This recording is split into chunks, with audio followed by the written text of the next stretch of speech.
Hello everyone, नमस्ते। Recipe होममा तपाईहरु सबैलाई हार्दिक स्वागत छ। आज मैले लिएर आएकी छु माघे संक्रान्तिमा विशेष गरी बनाइने तिलको लड्डु र साथसाथै मुरीको लड्डु। कसरी बनाउने र के कुरामा ध्यान दिने त्यो सबै मैले भिडियोमा राम्रोसँग एक्सप्लेन गरेकी छु। त्यसैले भिडियो स्किप नगरी अन्तिमसम्म हेरिदिनु होला। भिडियो मन परेमा च्यानललाई सब्स्क्राइब गरी नजिकैको बेल आइकनलाई पनि प्रेस गरिदिनु होला। फर्स्टमा चाहिँ हामी तिलको लड्डु बनाउने छौं, जसको लागि यहाँ मैले सेतो तिल 500 ग्राम लिएकी छु। अब तिललाई यसरी चलाउँदै मिडियम फ्लेममा भुट्नुपर्छ। सेतो कालो हामी जुनै पनि तिल लिन सक्छौं, तर कालो तिलमा चाहिँ बोक्रा पनि भएको हुनाले सेतो तिल भन्दा अझै बेनिफिसियल हुन्छ हेल्थ वाइज। राम्रो रिजल्टको लागि चाहिँ तिललाई सकेसम्म नछोडिकन पकाउनु होला। तिलबाट मिठो बास्ना आएर पड्किन थालेपछि चाहिँ बुझ्नु होला हाम्रो तिल चाहिँ अलमोस्ट रेडी भयो भनेर। म चाहिँ यहाँ थोरै खाएर पनि चेक गर्दैछु।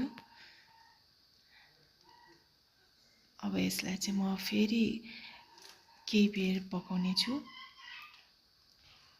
लगभग मैले 2-3 चोटि चेक गरेपछि चाहिँ यो तिल पाकेर रेडी भइसकेको छ। अब यसलाई चाहिँ ढिलो नगरिकन हामी खुल्ला भाँडामा सार्ने छौं। यसलाई यतिकै राख्नुभयो भने तलबाट फेरि डढ्छ, त्यही भएर फटाफट खुल्ला भाँडामा यसरी सार्नु होला।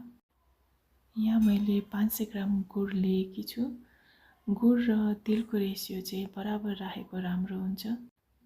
अब मिडियम फ्लेममा थोरै पानी राखेर गुडलाई सानो टुक्रा काटेर चाहिँ मैले यहाँ राखेँ।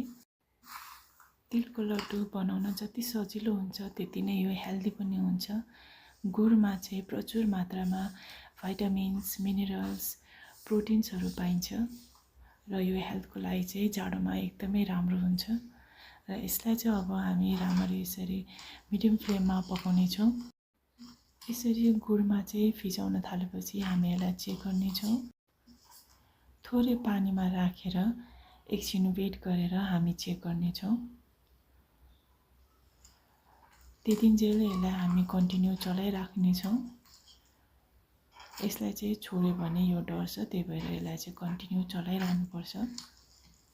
र केही बेरपछि हामी फेरि अघिको पाकलाई चेक गर्ने छौं।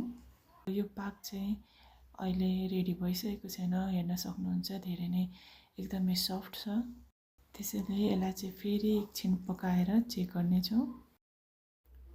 दोस्रो चोटिको पाक चाहिँ यसरी राम्रोसँगले पानीमा जमेको छ र अलिक सफ्ट पनि छ।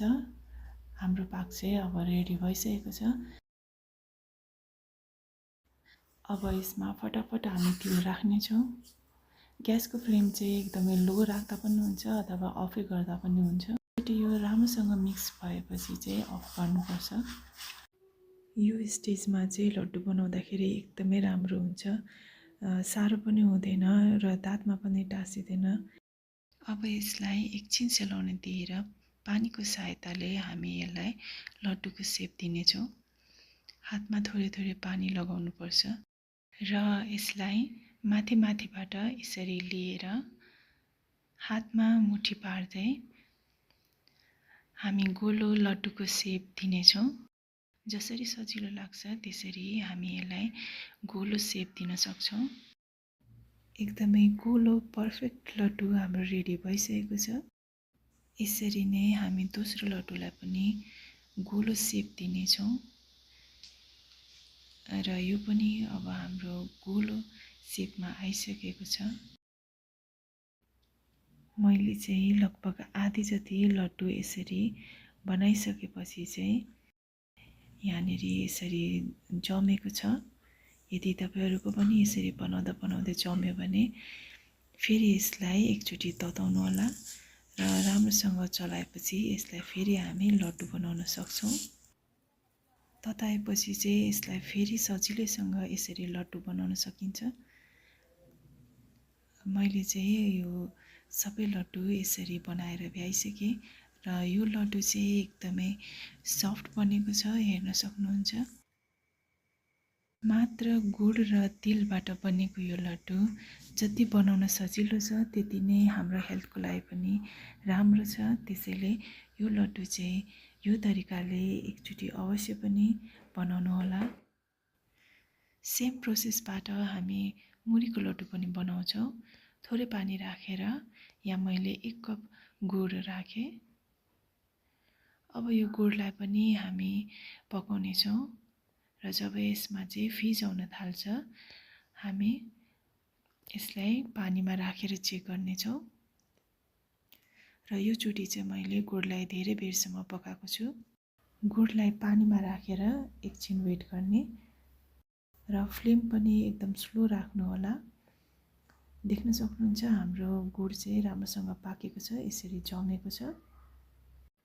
ग्यासको फ्लेम अफ गरेर अब म यहाँ एड गर्दैछु 6 कप मुरी। मुरी र गुडको रेसियो आफ्नो टेस्ट अनुसार कम बेसी गर्न सक्नुहुन्छ। ध्यान दिनुपर्ने कुरा चाहिँ जब हामी पाकलाई पानीमा राखेर चेक गर्छौँ, पाक चाहिँ डल्लो नपरिकन पानीमा मिसिन्छ भने त्यो स्टेजमा चाहिँ लड्डु नबनाउने, र जब पाक चाहिँ पानीमा नमिसिकन डल्लो परेर बस्छ भने त्यो स्टेजदेखि चाहिँ हामी आरामसँगले लड्डु बनाउन सक्छौँ। यही प्रोसेसले हामी चिउरा र अरू ड्राई फ्रुट्सहरूको पनि लड्डु बनाउन सक्छौँ। यहाँ मैले पानीको सहायताले लड्डु बनाउँदैछु। यसरी माथि माथिबाट चाहिँ लिएर लड्डु बनाउनु होला। भित्र चाहिँ एकदमै तातो हुन्छ, त्यही भएर अब यसलाई हातमा यसरी प्रेस गर्दै हामी गोलो लड्डुको सेप दिनेछौँ। यसरी हाम्रो एउटा लड्डु तयार भइसकेको छ। सेम प्रोसेसले चाहिँ हामी अर्को लड्डु पनि तयार गर्नेछौँ। एकचोटि लड्डुहरू राम्रोसँग सेलाएपछि यसलाई खुले राख्नु हुँदैन। कुनै एयरटाइट कन्टेनरमा राख्यौँ भने यो लामो समयसम्म टिक्छ। यसरी चाहिँ मैले सबै लड्डुहरू बनाएर भ्याइसकेँ। भिडियो कस्तो लाग्यो कमेन्ट गर्नुहोला, सल्लाह सुझाव दिनुहोला, मेरो लागि निकै हेल्पफुल हुनेछ। अहिलेसम्म च्यानललाई सब्सक्राइब गर्नुभएको छैन भने सब्सक्राइब गरिदिनु होला र भिडियो मन परेमा लाइक सेयर पनि गरिदिनु होला। फेरि भेट्नेछौँ अर्को रेसिपीको साथमा। अहिलेलाई भने गुड बाई, टेक केयर।